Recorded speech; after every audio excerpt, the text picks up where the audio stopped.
വയനാട് മേപ്പാടി നെടുമ്പാല എസ്റ്റേറ്റിൽ പുലി കെണിയിൽ കുടുങ്ങി. നെടുമ്പാല 3-ാം നമ്പർ എസ്റ്റേറ്റിലാണ് പുലി കെണിയിൽ കുടുങ്ങിയത്. വനപാലകർ അവിടേക്ക് ആ സ്ഥലത്തേക്ക് എത്തിയിട്ടുണ്ട്. എം കമൽ നമുക്കൊപ്പം വിവരങ്ങളുമായി ചേരുന്നുണ്ട്. കമൽ, എന്ത് ചെയ്യാനാണ് ഉദ്ദേശിക്കുന്നത്? ആര്യ, പുലിയെ മയക്കുവെടി വെച്ച പിടികൂടാനാണ് വനംവകുപ്പിൻ്റെ ഇപ്പോഴത്തെ തീരുമാനം. ഈ എസ്റ്റേറ്റിനോട് ചേർന്ന ഒരു ഖബറിസ്ഥാനുണ്ട്, അതിൻ്റെ വേലി, മുള്ളുവേലി, കമ്പിവേലിയുണ്ട്. അതിലാണ് പുലിയുടെ മുന്നിലെ കാല് കുടുങ്ങിയിരിക്കുന്നത്. നിലവിൽ മറ്റു രീതിയിൽ പുലിയെ രക്ഷപ്പെടുത്താൻ സാധ്യതയില്ല. അതുകൊണ്ട് തന്നെയാണ് മയക്കുവെടി വെച്ച് പിടികൂടാൻ തീരുമാനിച്ചിരിക്കുന്നത്. Forest veterinary officer doctor Ajesh Mohandas അല്പസമയത്തിനകം സ്ഥലത്തെത്തും. അദ്ദേഹം എത്തിയ ഉടൻ മയക്കുവെടിക്കുള്ള നടപടി തുടങ്ങുമെന്നാണ് വനംവകുപ്പ് അറിയിച്ചിട്ടുള്ളത്. ഈ പ്രദേശവാസികൾ നമ്മളോടൊപ്പമുണ്ട്. നിങ്ങളൊക്കെയാണോ ആദ്യം കണ്ടത്? സംഭവിച്ചു. പണിക്കാരുണ്ടായിരുന്നു. പണിക്കാർ ഞങ്ങളെ വിളിച്ചറിയിച്ചു. ഞങ്ങൾ പള്ളി കമ്മിറ്റിൻ്റെ ആൾക്കാരാണ്, പ്രസിഡന്റാണ്, സെക്രട്ടറിയാണ്, സെക്രട്ടറിമാരാണ്. അപ്പോൾ ഞങ്ങൾ ആര് വന്നതിന് ശേഷം ഞങ്ങൾ ഡിപ്പാർട്ട്മെൻറ്റ് അറിയിച്ച്, ഫോറസ്റ്റ് ഡിപ്പാർട്ട്മെൻറ്റ്, അതുപോലെ തന്നെ പോലീസ് ഡിപ്പാർട്ട്മെൻറ്റ് അറിയിച്ച് അവരെത്തിയിട്ടുണ്ട്. ഇനി സർജൻ വരാണ്ട് അയാൾ വന്ന് ഇവിടെ വെച്ചതിന് ശേഷം നമുക്ക് ഈ പുലിനെ കാണുന്ന ഒരു പ്രദേശമാണോ സാധാരണ? സാധാരണ കാണുന്നുണ്ട്. ഇടത്തുനിന്നൊക്കെ ഇങ്ങനെ കാണുന്നുണ്ട്. ആളുകൾ പറയുന്നൊക്കെ ഉണ്ട്.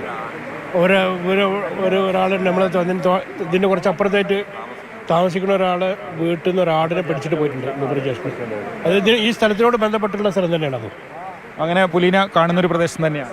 ഇടയ്ക്കിടയ്ക്ക് കാണുന്ന പ്രദേശം തന്നെ. അതൊക്കെ ആ വഴിയിൽ മറ്റേ മുണ്ടക്കായ് പുനരധിവാസത്തിന് വേണ്ടി എടുത്ത സ്ഥലമാണിത്. പുനരധിവാസത്തിന് കൂടി ഉദ്ദേശിക്കുന്ന സ്ഥലമാണ്. ഇതുവരെ കാടായി കിടക്കുന്നത്. ഇതുവരെ സർക്കാർ എടുത്തതിന് ശേഷമാണ് ഇത് വൃത്തിയാക്കിയത്.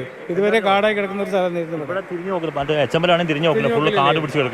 സർക്കാർ വന്ന് ഇടപെട്ടതിന് ശേഷമാണ് ഇവിടെ ക്ലിയറാക്കിയതും കുറച്ച് കാടൊക്കെ കളഞ്ഞ് കൊന്ന് വെളിച്ചാക്കിയത്. ഇത് പുലി എങ്ങനെ കുടുങ്ങിയിരിക്കുന്നത് എന്താ നിങ്ങൾ കണ്ടോ? അപ്പോൾ ഇത് കൈമേലാണ് കുടുങ്ങിയിട്ടുള്ളത്. അതല്ല, കമ്പി തന്നെയാണ്, കൈമേലാണ്. എന്താ കമ്പിന്ന് അറിയില്ല. മുള്ളുവേലിയാണോ ഇനി കെണി വെച്ചതാണോ അത് നമുക്കറിയില്ല.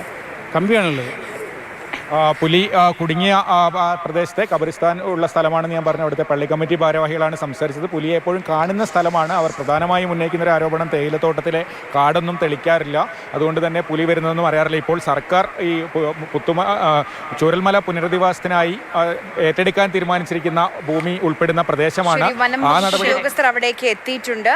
പുലിയെ ഇനി അടുത്ത ഘട്ടത്തിലേക്ക് അവർ കടക്കാൻ പോവുകയാണ്. എന്തായാലും പുലി കെണിയിൽ കുടുങ്ങിയിരിക്കുന്നു എന്നുള്ള ആശ്വാസമാണ്. മറ്റ് അപകടങ്ങളൊന്നും അവിടെ ഉണ്ടായിട്ടില്ല എന്നുള്ളത്.